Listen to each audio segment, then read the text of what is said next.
Hi, I'm Ida and we're back here at one of my favorite spots to recreate and reconnect with my inner creativity.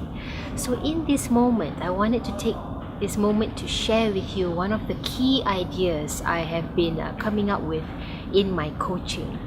And in my years of coaching and training, I can safely say 60% of the things that my clients ask for me to turn around is the challenges that go about a breakdown in communication.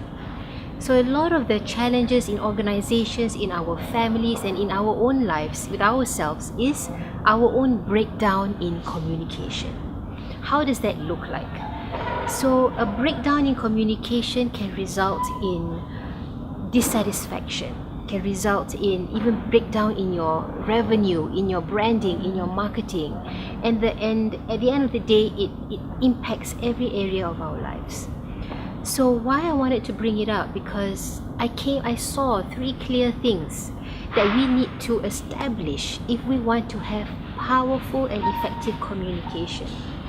So first of all, I just like to share with you a fundamental rule that I find in creating and maintaining powerful communication is that there is a myth.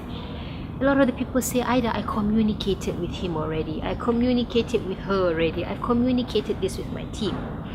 So a lot of the myth that we think is that communication is all about speaking, is all about talking, when the fact is powerful and effective communication is 75% listening and only 25% speaking.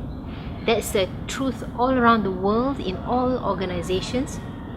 And if that's the truth, I want you to ask yourself, in your daily communication, do you speak more or do you listen more? So a big part of the things that I share in my trainings and coaching is the art of listening, because it's the fundamental element in our human relationships, in our sales, in our management, in our leadership, is to communicate.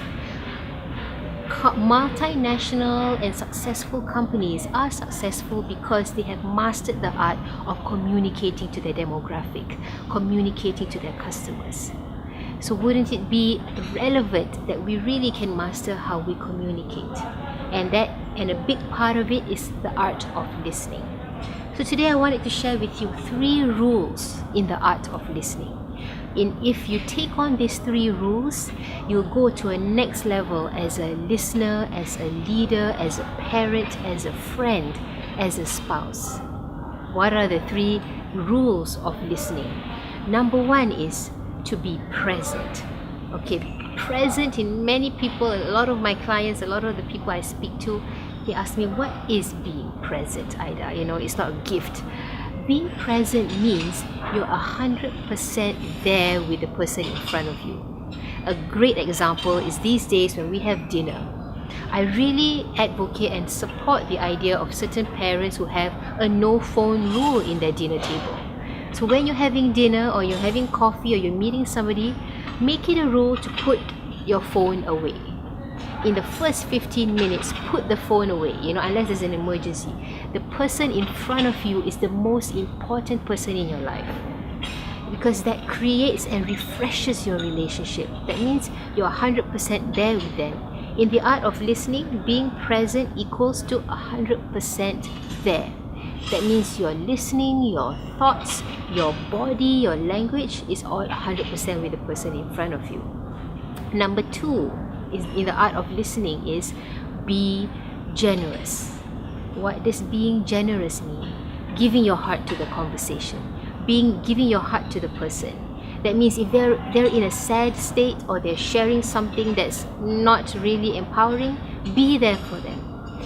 And if they're actually asking for feedback, give them feedback. Being generous means giving your full attention as well as your full emotions into the conversation, being generous. And the third one is the most important, I believe, in organizations and in leadership is be responsible in your listening. How does that look like?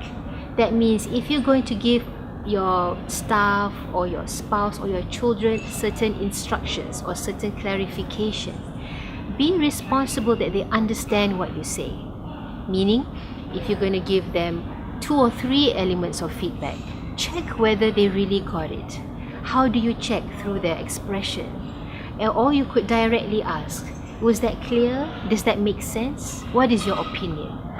So that is certain elements of being responsible in your communication. That means you are aware of what you have said and what is the impact of what you have said to them, and whether or not what you said has landed on them, whether they really got what you said, whether they see it in a positive light instead of a negative light. So ladies and gentlemen, I really feel these are very vital, important steps, rules, if you want to really be effective as a leader, and that is to really master the art of listening.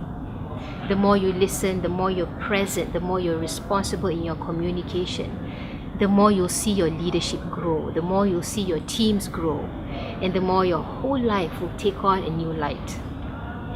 So I wish you the best of luck this week. May the first part of January give you the best results and have you experience your greatest self.